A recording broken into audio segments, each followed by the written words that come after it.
They were in it, but they didn't enjoy it. Welcome to Watch Mojo UK, and today we'll be counting down our picks for the top 10 British actors who hated their own roles. Before we begin, we publish new content every day, so be sure to subscribe to our channel and ring the bell to get notified about our latest videos. For this list, we take a look at those actors who, no matter how successful the film or popular their role, just couldn't stand their character, the movie itself, or their work in it. And I'm free, like the wind, like I'm gonna live forever. Number 10, Tim Curry as Dr. Frankenfurter, The Rocky Horror Picture Show. Oh, I just love success. He's celebrated for his chameleonic ability to step into almost any character's shoes, but it was Dr. Frankenfurter's stilettos that made Tim Curry an icon, first on stage and then on the big screen. The Rocky Horror is what made him famous, but out of fear of being typecast, the actor rarely wanted to discuss his part, or even the film itself in interviews. Even smiling makes my face ache. In fact, Curry avoided going to fan conventions or appearing in any promotional material, and even said that there would never be a sequel with him in it. Are there likely to be any sequels with the same characters? Not with me in it. Number 9, Paul Bettany as J.A.R.V.I.S, Iron Man. At your service, sir. Before donning the mantle of Vision, Paul Bettany, or at least his voice, was one of the first to take part in the Marvel Cinematic Universe. What was I thinking? You're usually so discreet. Yet he is regularly admitted to never having watched any of the Iron Man movies, even though many find his performance as the AI J.A.R.V.I.S to be one of the series' highlights. Sure, Robert Downey Jr.'s Tony Stark takes most of the attention, but where would he be without Bettany's reassuring voice in his ear? As always, sir, a great pleasure watching you work. Paul's assessment of the role was fairly matter-of-fact though. He reportedly said that he'd just turn up, read some lines, and get paid. Not bad at all. John rung me up and he said, listen, I need somebody who, who can play a sort of a computer with absolutely no personality, and I can't get you out of my head. Number 8, Christopher Lee as Dracula, Various. Good night. Sleep well, Mr. Harker.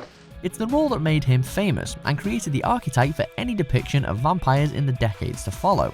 But by the time he'd done it several times, Christopher Lee had well and truly had enough of Count Dracula. While pleased with the result of Terence Fisher's first Hammer adaptation of Bram Stoker's Gothic classic, the esteemed actor wasn't as satisfied with the quality of its sequel scripts, turning them down each time. And each time, Hammer would call him and beg him to take the part. Obviously, it worked. Then they did another one after 8 years, Prince of Darkness, which I didn't say a word, because I'd read the script and I refused to say any of the lines. Number 7, Daniel Radcliffe as Harry Potter, Harry Potter and the Half-Blood Prince. They shouldn't have done it. I know. No need to panic, Radcliffe wasn't trying to criticise the film itself or destroy anyone's childhood memories. The only thing he doesn't like about the 6th installment to the series that brought him worldwide fame is himself. He revealed in a Daily Mail interview that while generally not liking to watch himself act, he really hates his performance in The Half-Blood Prince. How do you feel? Excellent. Really excellent. Radcliffe feels by then he had become too complacent in the role, and that what he was trying to do didn't come across. As a result, his whole performance as the boy wizard felt very one note, according to Daniel anyway. Okay, sorry. Kidding. Number 6, Idris Elba as Heimdall, Thor: The Dark World. So you'll help us? I am bound by honor to our king. I cannot open the bridge to you. From a gangster in the drug-addled streets of Baltimore to a Norse god in the Marvel movies, Idris Elba is versatile if nothing else. But when he reprised his role as Heimdall in the Thor sequel after coming back from South Africa, where he played Nelson Mandela, Elba told The Telegraph that the experience ripped his heart out. Compared to his turn as the anti-apartheid revolutionary, Heimdall's wig, makeup, the harness and the sword all seemed a bit over the top to the London actor. Treason, my lord. Whose? Mine.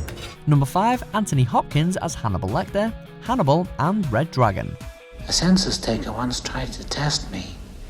I ate his liver with some fava beans and a nice Chianti.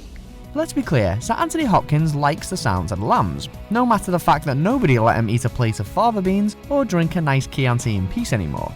He thinks Jonathan Demme's classic Thriller, which also earned him an Oscar, is a good film.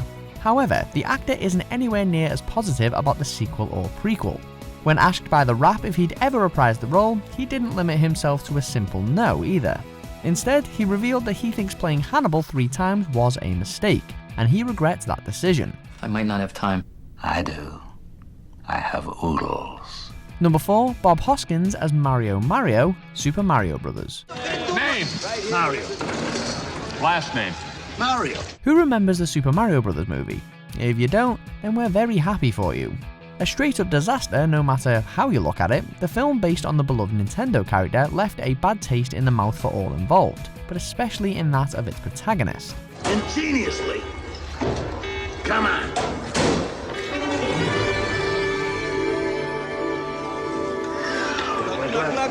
Whenever he was asked about any regrets he might have, Bob Hoskins would always say Super Mario Bros. He hated that film with a passion, going so far as to calling the directors who worked on it talentless. And, well, can anyone blame him? I got 2 words for you. Impossible. Number 3, Alec Guinness as Obi-Wan Kenobi, Star Wars Episode 4, A New Hope. Hello there. Fans of Star Wars might remember Sir Alec Guinness chiefly as Jedi Master Obi-Wan Kenobi, but he'd much rather they didn't. Though he was introduced to a whole new generation of moviegoers by the original Star Wars movie, Guinness was already a veteran of stage and screen way before the sci-fi saga, and he held his earlier work in much higher regard. Now I am the master. Only a master of evil, Darth. Sir Alec's dislike for Star Wars from concept to dialogue is well documented. In some interviews, he even claimed that the only reason he did the films was because he liked the food that was served on set. It seemed to me the dialogue was pretty ropey, but I had to go on turning the page. Number 2, Sean Connery as James Bond, the James Bond franchise. I admire your luck, Mr. Bond. James Bond. Before he became Bond, most moviegoers didn't know who Sean Connery was, but the super spy role single-handedly shot him and his unmistakable accent to worldwide stardom. However, after only a few outings as 007, Connery's liking for the iconic action hero dramatically waned. According to reports, Sir Sean believed the character had become a parody of itself and had tried to quit the series on multiple occasions. Say, you played this game before. Just once. Perhaps the rising paychecks kept him coming back, but eventually he couldn't stand it anymore, so he just gave up and made Zardoz. It was a better option than slashing his wrists, which is what Daniel Craig threatened to do after Spectre. Excuse me. 007. Number 1, Robert Pattinson as Edward Cullen, Twilight. I like watching you sleep. It's kind of fascinating to me. Say what you will about Pattinson and how dreadful you may or may not think Twilight is, but one thing is certain, the actor himself hates Edward and that series more than you ever could.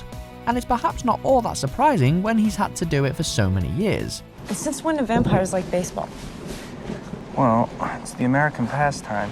Nowadays, R-Patz never misses an opportunity to diss Stephanie Meyer's books or their movie adaptations, which also saw the rise and fall of his rocky romance with co-star Kristen Stewart.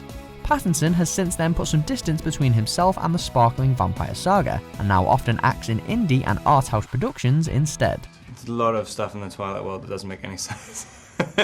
Do you agree with our picks? Check out these other great clips from WatchMojo UK, and be sure to subscribe and ring the bell to be notified about our latest videos.